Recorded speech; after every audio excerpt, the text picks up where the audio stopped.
Good morning, or good afternoon, or good evening. Today we're going to start with talking about the historical foundations of gifted and special education.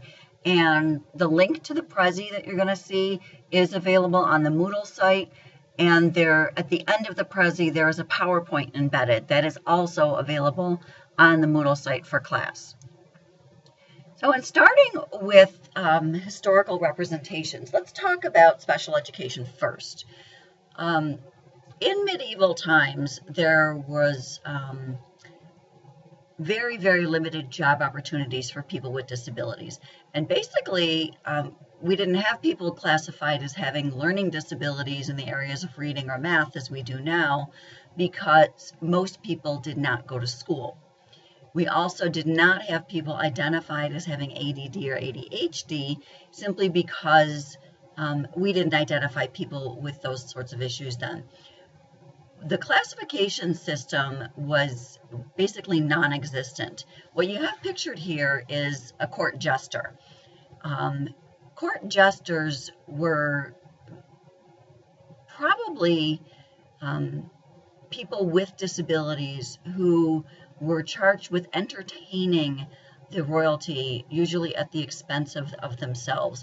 They performed a lot of physical comedy. They were in a very precarious job security situation. If they did not do their job and make the king and queen laugh, they were usually executed. So job security was not was non-existent for them. We also call those people sometimes the village idiot. Now, the court jesters were the cream of the crop of the village idiots, but the village idiots actually did the same sort of quote-unquote job. They were responsible for, and this was a self-imposed responsibility, it's not like the town hired an idiot. The village idiot would entertain people by rolling around in the mud and performing a lot of physical slapstick type comedy. The reason we're talking about this is not only was it a dangerous time to be a person with a disability, but that word idiot is actually used incorrectly. The previous classifications for people with disabilities were moron, imbecile, and idiot, and those were developed by a psychologist who looked at the cognitive functioning, the intellectual functioning of people that fell below the norm. And we actually use the term idiot inappropriately. It would have been the village moron. Morons were the highest functioning of these three. A moron would be somebody who had an IQ of somewhere around 60 or 70. They didn't measure IQ then, so they basically put these classifications, they used these classifications based on how well the person could communicate and perform basic life functions. So a person who was classified as a moron probably had verbal communication and was able to take care of himself, although not quite to the level of the other people in the village or in the community. An imbecile was lower functioning. People who were imbeciles were probably taught a trade. So they were taught, but not high-level trades like blacksmithing or being a tailor. They were taught low-level supporting trades. So things like cleaning, not being the lead farmer, but helping with farming, those kinds of things, helping in the orchard. But they were trained to do skills that were probably more repetitive and did not require any kind of problem solving. So their IQ was somewhere in the range probably of in the 50s and 60s. So that was the mid-range. The idiots were actually classified, that was the lowest classification, and these were people who were basically taken care of by their families. So we did, even back in medieval times, realize that there were people in our communities who were different at the lower ends of the spectrum. This is a picture that depicts one of the tests that occurred during the witch trials. The most famous witch trials in the United States are the Salem witch trials in Salem, Massachusetts. And it was basically a test to see whether or not you were a witch. And what they did was they would one of the tests was that they would dunk you in a body of water, either by tying you to a chair or tying you to a post or putting you in a barrel, and they would put you in the water for a period of about 10 minutes. If you came out and you were dead, lo and behold, you're not a witch, and your family is cleared of any kind of wrongdoing, and supposedly the eyes of the law are taken off of you and your family. If you came out and by some miracle you were alive, you were deemed a witch and you were executed in some other way. How this plays into disability history is because most people who were accused of being witches displayed some sort of behavior that was out of the ordinary. They would be accused of what was called speaking in tongues. Speaking in tongues is basically speaking gibberish, speaking a language that cannot be understood. So if you think about it, there are people that have certain disabilities that could be accused of speaking in tongues. A person who is deaf or significantly hard of hearing, if they tried to speak, it won't sound how other people's speech sounds, so they may be accused of speaking in tongues. A person who is on the autism spectrum and may have very limited verbal skills might be accused of speaking in tongues. Additionally, somebody who has a seizure disorder may be accused of speaking in tongues because during a seizure, the person may make noises that are unusual or not understood by other people. So people may have assumed that people with these disabilities were in fact witches and were possessed by some sort of demon and accused them of being witches. So again, not a very safe time to be a person with a disability. We fast forward to the 1920s and 1930s. In the United States, we had a movement called the eugenics movement. This movement occurred during other cultures at other points in time, but I'm going to focus primarily on United States history. In the 20s and 30s, we had a movement that forced sterilization of people identified as having a disability. That meant that if you had a disability, you underwent either a vasectomy or tubal ligation, having your tubes tied against your will. You did not have to provide consent. It was done to you, whether you consented or not. The reason was to prevent people of inferior stock from breeding. This was a movement that was started by a small group of physicians and took hold pretty rapidly. Fortunately, we only participated in this practice in the United States for about 20 years. And I say fortunately because we could have done this for a lot longer. And it just kind of went away. People realized it was not the right thing to do. There was actually an American Society of Eugenics that was started. If you click on the link here on the Prezi, it will take you to much, much more information.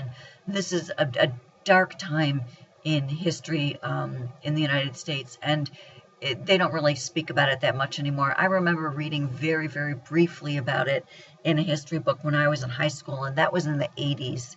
So you can try to figure out how old I am from that. But my children don't learn about it in their history books. It probably because one of the other cultures that engaged in eugenics, there was a Nazi eugenics movement. Ethnic cleansing is basically what eugenics is not allowing people to breed. It's not killing the living, but it's not allowing for reproduction. We're going to go back a little bit in time. Special schools and institutions were actually the first ones were started in Europe in the 1800s. But in the 1920s to 1940s in the United States, we started building a lot of special schools and institutions. These were very, very large institutions and large schools. And I use the term school very loosely because there was not a lot of education going on. There were hundreds of people and very, very limited staff. And staff, most of them were not trained educators. They were trained nurses. So in most cases, if you were identified as having a disability at birth or shortly after birth, your family was advised to put you one of these places because there were people that were trained to take care of kids like that.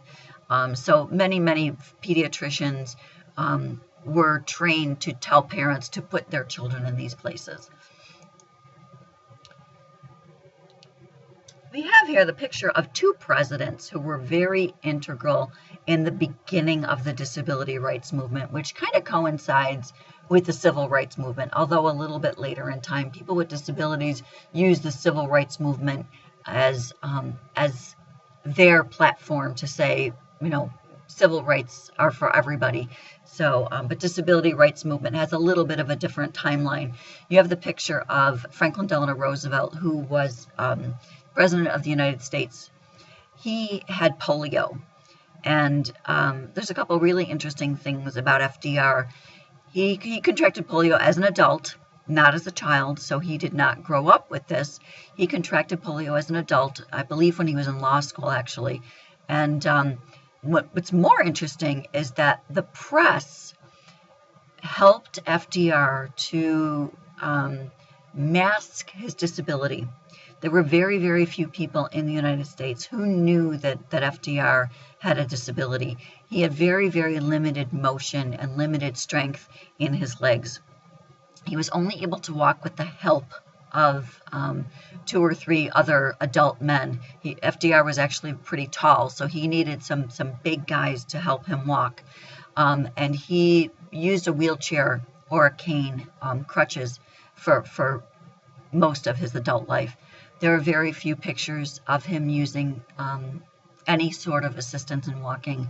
When he was doing a public speaking engagement, he would have help to walk to where he was supposed to be, and he usually spoke from a sitting position, so he sat in a chair. That was primarily because we were involved in a Cold War conflict with the Soviet Union at that point, and he did not want the leader of the United States to be seen as having any sort of weakness, because we were in this struggle with the Soviet Union. And if you're not familiar with the Cold War, we were convinced that they were going to bomb us in our sleep, and I'm sure they were convinced of the same thing. I remember in my elementary school, we had bomb drills, and we were, you know, when the Russians bombed us, this is what you need to do. We were trained to hear, when we heard the alarm, get under our desks, because the desks would protect us from the Russian bombs. Now, that seems very funny now. We know that plastic or wooden desks are not going to protect us from nuclear fallout. And I'm pretty sure that the American government knew that as well. But it was their way of trying to make us feel safe, to make us feel like the government was preparing us in some small way. This was also the time period when people were building bomb shelters in their backyard to prevent that, to, you know, help to support them if the Russians hit us with the atom bomb. The other president that you see there is John F. Kennedy, and the whole Kennedy family was pretty critical in disability history. They had a sister who had Down syndrome, and when the sister was born, the doctor, just like many other doctors, told the Kennedy mother to put her somewhere special where someone else can take care of her. And Mrs. Kennedy said, absolutely not. She's my daughter. She's going to come home and live with us. So John Kennedy and his brother Robert Kennedy, which you're going to see a little bit later in a video, and the entire Kennedy clan grew up with a person with disabilities living in their midst, and they really were on the inside and understood what she was capable of. So while they didn't go out and advertise the fact that they had this sibling, they were very, very critical in critiquing what was going on with people with disabilities in our society at that point in time. I want you to click on the link to this video and watch it. I'm not going to record the video on this. I'm not going to record the YouTube video on this video for class, but I do want you to watch it. It is about 15 minutes long, and it is an excerpt from an expose that was done on 60 Minutes by Geraldo Rivera. Geraldo Rivera was a up-and-coming investigative reporter at that point in time, and what he did was he broke into an institution with a doctor who previously had worked at that institution and recorded some of the things that had happened in this institution. When this documentary was aired on 60 Minutes on a Sunday night, and 60 Minutes was probably the most widely viewed television show in the United States at that point in time, when this documentary was aired, people were in an uproar. Most people had absolutely no idea that places like this even existed, and people came from far and wide to try to help the people that lived in this institution. And this is what started what was known as the deinstitutionalization movement that happened in the 1970s in the United States, where people were taken from institutions and put into smaller facilities that were still run by states and agencies, but they were called group homes or care facilities. They were in people's neighborhoods. There were not hundreds of people with disabilities living together, smaller numbers, 6 to 12. It depended on the size of the house, but this was the start of the deinstitutionalization movement.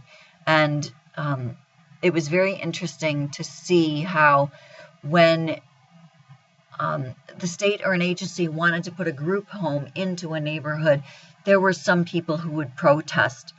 They didn't want people like that living in their neighborhood. I think that not because they were bad people or because they didn't want people with disabilities to have a quality of life, but simply because they were afraid, because they didn't know what to expect. So you can do a little searching in the history, and you will see there were many, many efforts to try to educate people about people with disabilities, because at that point in time, we did not see people with disabilities in our schools and in our neighborhoods. They were sent somewhere else here in the United States.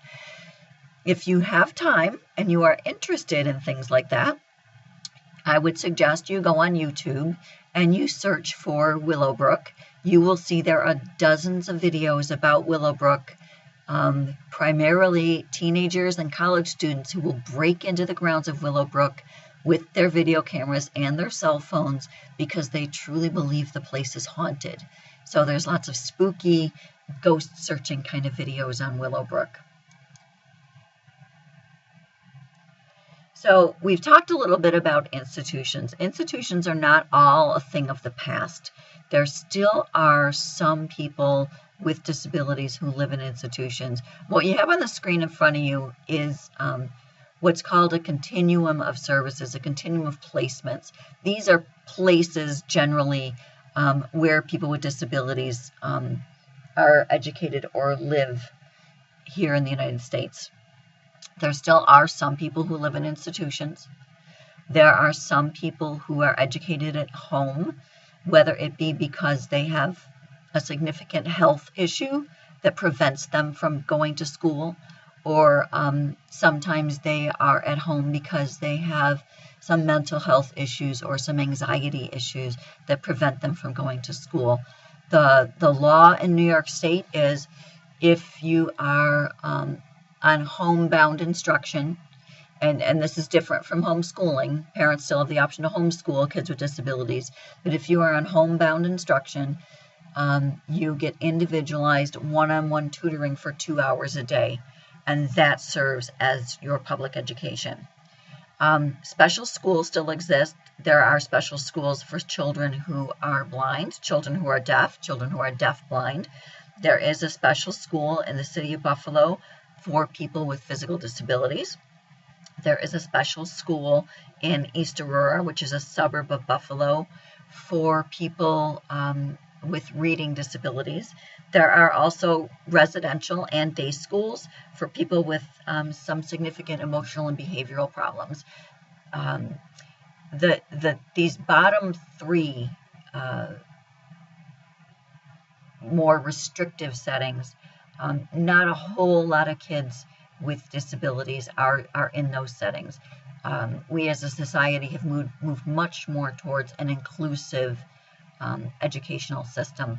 So the next one is special class. Special class means it's a self-contained class, only has students with disabilities in it. And what the numbers that you see there are the basic ratios of students to teachers and paraprofessionals that you see in these classes. So you can't tell what kind of a class it is by walking in and counting the adults, because you could walk in and you could see 7 students and 4 adults. That doesn't really tell you exactly what the class ratio is. Some of those adults may be therapists, like speech therapists or physical therapists. Some of those adults may be aides that are assigned specifically to a child. So I'm just going to kind of run through these very quickly. A 15 to 1 plus 1 means there are 15 students to 1 teacher plus 1 paraprofessional. A paraprofessional is a classroom aide or a classroom assistant. It just depends on the background and training of that person. That means those students are generally working on the same general curriculum as everybody else, only they need a little bit more structure. They might need things broken down into smaller pieces. They might need some behavioral supports. A 12-1-1 is generally the same type of a setting, only the kids might need a little bit more in the way of accommodations and adaptations in their instruction. But usually, if a student is in a 12-1-1 class, they are still working on general academic curriculum. When you get to the 8-1-1 and the 6-1-1, it depends on the focus of the classroom. Some 8-1-1 classrooms, they're still working on the general ed curriculum. Some they're working on a more functional curriculum. Most 6-1-1 classrooms are working on a more functional curriculum. And the last one is a little bit tricky. It says 12-1 plus 3-1. Those classroom types are only for students with very, very significant disabilities. These are students with significant medical needs, significant communication needs, students who may be nonverbal and non-ambulatory, and that ratio is there can only be up to 12 students. If there are 12 students, there is 1 teacher, and then for every 3 students, there is 1 paraprofessional. So you could have a classroom that has 4 students in it and a teacher and a paraprofessional. You could have a classroom that has 6 students in it and a teacher and 2 paraprofessionals. If you had 12 students, you would need 1 teacher and 4 paraprofessionals in that classroom. So those are students that have some pretty intensive support needs. Following that, we have resource room. Resource room is on a part-time basis. Someone is not in a resource room all day long. If it's resource room all day long, then that's really a special class. Resource room is supplemental instruction, usually outside of the classroom, and it's on a part-time basis. So you could have a student that has a learning disability in the area of reading. That student is in the regular class for the majority of the day, but pulled out, let's say, for 45 minutes once a day for resource room support. That might be specialized reading instruction. You could have a student who has ADD or ADHD and that needs supplemental instruction. We're going to talk about ADD and ADHD a little bit later, but let's say this person gets special education supports. That student may be pulled out of the class and into resource room once a day to work on organizational skills and study skills and being able to understand the main point of what's read. Majority of students can be placed and should be placed in a regular class. Very, very few students, in my experience, really need those special class placements. Regular class is the most inclusive environment, and there are 2 basic ways of meeting student special education needs in a regular class. One is consultant teacher, and the other is integrated co-teacher. In an integrated co-teacher situation, that classroom has 2 teachers at all times. There is a general ed teacher and a special ed teacher who work together all day long to best meet the needs of the students. Consultant teacher is basically the same thing, only it's not full day, all day. Consultant teacher will generally work with more than one classroom teacher and be coming in and out of the classroom to provide support for those students who are identified as needing special education services. For gifted education, we're going to do a little history of gifted education as well. This is a picture of Plato. Plato, as you know, probably know, was a philosopher. And while he didn't really technically do quote-unquote gifted education, what he did serves as one of the foundational premises of gifted education. He worked with young men and sometimes women, quite frequently, but more often boys than girls. And what he realized is that there were some kids who really needed to be challenged and really needed to be pushed a little bit further than everybody else. So he was one of the first people to say, you know, there's this group of kids that's really special and we really should do something different for them. And he challenged these students to very, very high levels of learning and problem solving and higher order thinking. The next two things, Lewis Terman did not develop the IQ test that we use today. That was developed by Stanford Binet, it's an intelligence test. What Lewis Terman did was he figured out a way of calculating an intelligence quotient, which is now used in those IQ tests, the Stanford Binet tests. What he did was he figured that we should take the score on the test, the intelligence level, and divide it, the intelligence age, and divide it by the chronological age. So that gives us, if your mental age, your intelligence age is the same as your chronological age. So if your intelligence is at the level of a 23-year-old and your age is 23, that gives you an IQ score of 100, which is average. If your chronological age is lower than your mental age, so let's say you on the test, it says that your intelligence age is 27 and you are 17, then your IQ will be over 100. It will be more. And that's not an exact science. There are charts that tell you how to do that. But he was the first person to kind of look at the scores on this test in relation to a person's chronological age, and he developed that IQ, that intelligence quotient, which tells us that if based on the normal bell curve, that there are people at the ends of the spectrum that probably need something different educationally. Lita Hollingworth is probably a name you've never heard of. She was the first person that said, yes, there's this group of students, this group of kids who are gifted, and they are different from most of the rest of us. She went a step further to say that they really need to be educated using different instructional strategies, different methods. So she advocated for allowing students to accelerate through the curriculum.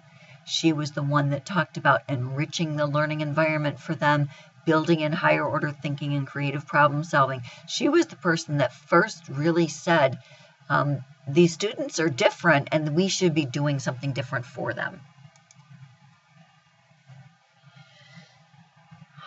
Back to the Russians, the Soviet Union.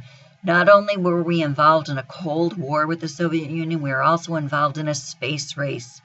There was a huge scientific race of who was going to be first into space, us or the Soviet Union. And you know what? We lost that race. We lost that race on October 4th, 1957, when Sputnik was launched by the Russians. That's a picture of Sputnik there. That sent a ripple through the scientific and educational community in the United States. We learned right then and there that we needed to do something more for our truly bright students, especially in the areas of science and math and technology, because we were beaten by the Soviet Union. We did not get to space first, they did. This launch of Sputnik was a critical turning point, a pivot point in gifted education. That was really a wake-up call. We needed to do something. However, we have had several wake-up calls after that. In 1983, there was a report published called A Nation at Risk, and this was a report that analyzed most of the educational research and educational outcomes that had been done in the previous 40 or 50 years. And what we determined based on that report was that we are really, truly not challenging our students, any of them, to reach higher levels of understanding. But A Nation at Risk really pointed to the underutilization of our gifted learners, that we really as a society did not do anything to support them and to help them and to challenge them. This was a population that was neglected by our educational system. That was a huge call to alarm that, in my opinion, we have ignored and we continue to ignore. There were some people who really took this to heart. One of them was Jacob Javits, who was a politician who got the Javits Act through Congress. Now, the Javits Act does not require schools to do any kind of special educational services for students who are gifted. What it does, though, is it provides some funding for research in what are the best methods to use when teaching gifted students, what are some really good materials. If we don't have the materials, the Javits Act, you can get funding to develop the materials. So it's basically looking at the infrastructure of gifted education. How can we do it better? And that was in 1988 that act was passed. Then in 2004, we had another seminal publication called A Nation Deceived. And A Nation Deceived was actually very, very widely read at that point in time. And it's something that the students in the disabilities or the differentiated instruction program read. That we will read A Nation at Risk and A Nation Deceived in the foundations class that if you're in DIF, you'll be taking this fall. A Nation Deceived was a report by expert educators in the field that looked at what we do for our gifted learners. And again, the sentiment was, we don't do enough. Many, many educators advocated for just keep them in the regular class and keep them busy, help them to be, let them be the teacher for other kids. And Nation Deceived said that is not only bad practice, it's morally wrong. That our gifted learners needed special education, that they needed something that was different. And if we didn't do what we had to do to meet their needs, then we shouldn't call ourselves teachers. They advocate for sometimes gifted students being pulled out of class and educated with other gifted students, that they should be allowed to accelerate through the curriculum by skipping grades or by skipping subjects, that they should be allowed to do what they need to do to grow and to prosper. And that was in 2004. So again and again, over and over, we have heard the same message. We need to do something for these students. I'm going to stop the recording here.